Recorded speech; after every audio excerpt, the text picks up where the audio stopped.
3 minutes. Mais dans ces 3 minutes, il répète toute l'histoire de la guerre.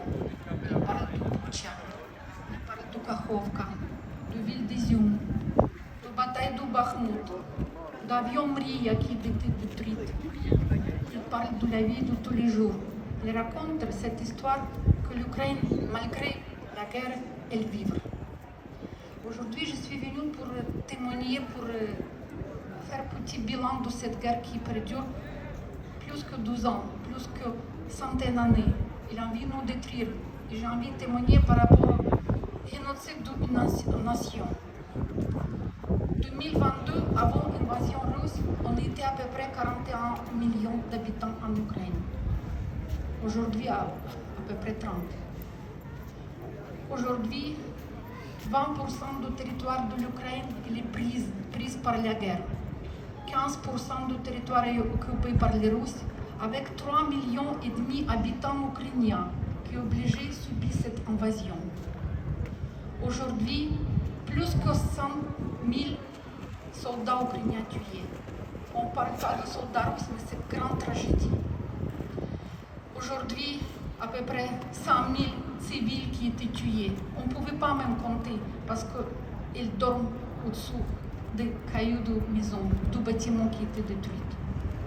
Mariupol, 400 habitants avant la guerre. Aujourd'hui, à côté centaines. L'invasion russe, elle est terrible. Les gens ne pouvaient plus respirer, obligés de prendre les passeports russes.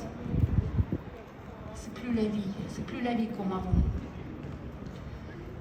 Les femmes et les enfants obligés de fuir de cette guerre pour garder la vie des Ukrainiens. À ce jour, 2026, on est à peu près 7 millions qui restent dans le pays étranger. Surtout c'est les femmes et les enfants. Et vous voyez, autour de vous, on est nombreux. Mais on a envie de vivre.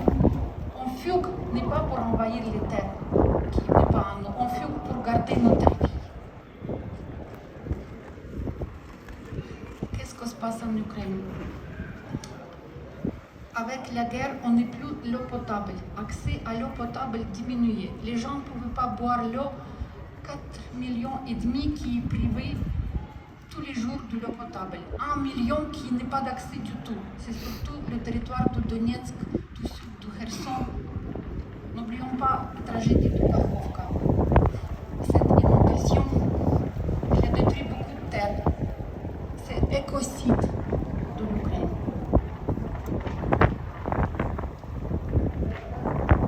Je suis une dame qui habite en Bretagne. Cette guerre est un peu loin de moi, mais chaque année j'y vais en Ukraine. Je vois les gens qui se battent et donnent sa vie tous les jours. La quantité de ces gens diminue. On est affaibli, on est fatigué, mais jamais l'Ukraine se mettra à genoux devant personne. On va vivre. Je pense que les gens en Ukraine ont besoin de notre aide.